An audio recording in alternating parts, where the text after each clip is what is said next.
Assalamualaikum warahmatullahi wabarakatuh. Yang terhormat Bapak Bejo Santoso selaku dosen pembimbing mata kuliah manajemen risiko dan teman-teman semuanya. Di sini saya Salma Bilbina akan mempresentasikan materi saya mengenai analisis kebangkrutan PT Nyonya Menir.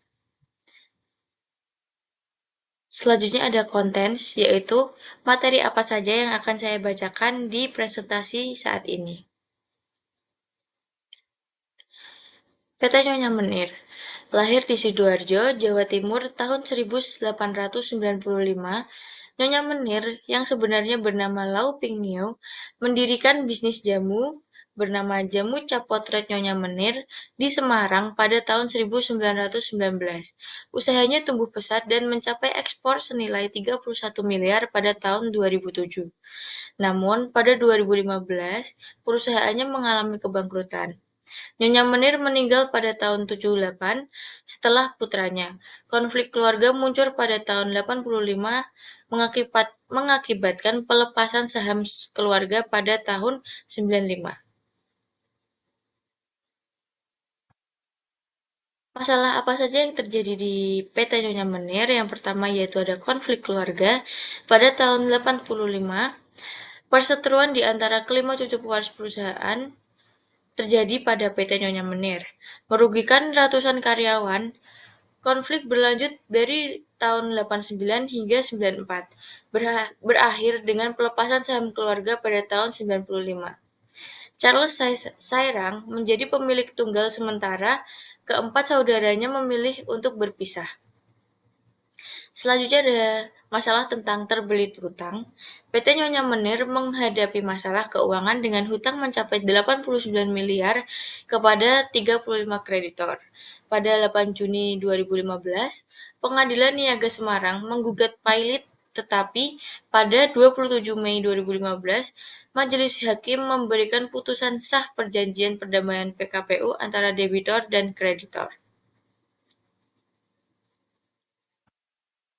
Faktor penyebab apa saja yang menjadikan PT Nyonya Menir bangkrut?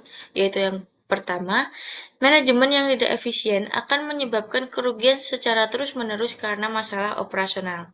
Seperti halnya masalah operasional tentang karyawan yang tidak dipenuhi haknya dalam melakukan pekerjaan di sana, seperti gajinya tidak dipenuhi.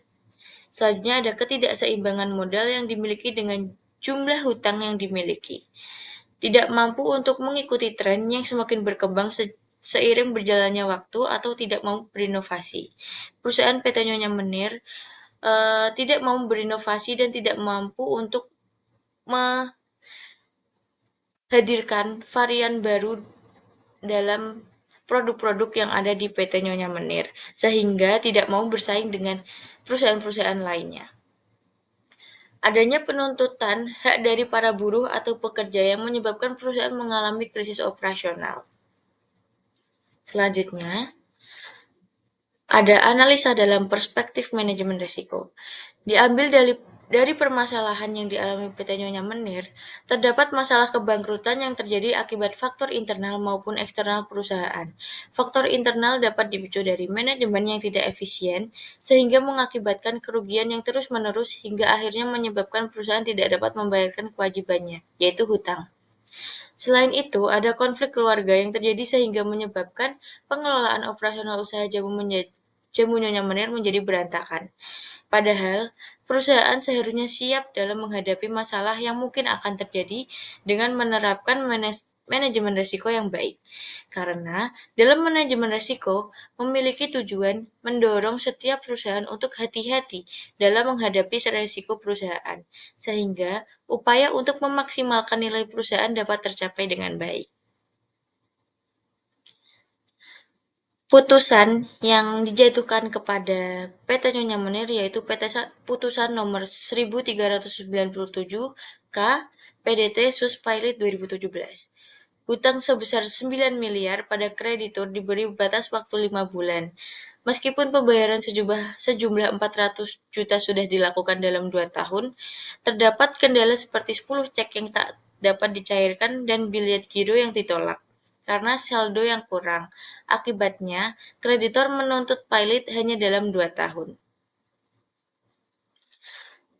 Ada saran untuk meminimalisir resiko yang kita lihat dari PT Nyonya Menir, yaitu perusahaan perlu menerapkan manajemen risiko yang baik untuk mengidentifikasi, mengevaluasi, dan mengelola risiko keuangan, operasional, dan lainnya.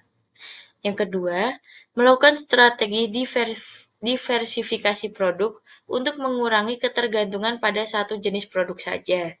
Yang terakhir, menjaga reputasi perusahaan dengan menjaga hubungan positif pelanggan, pemasok, dan karyawan.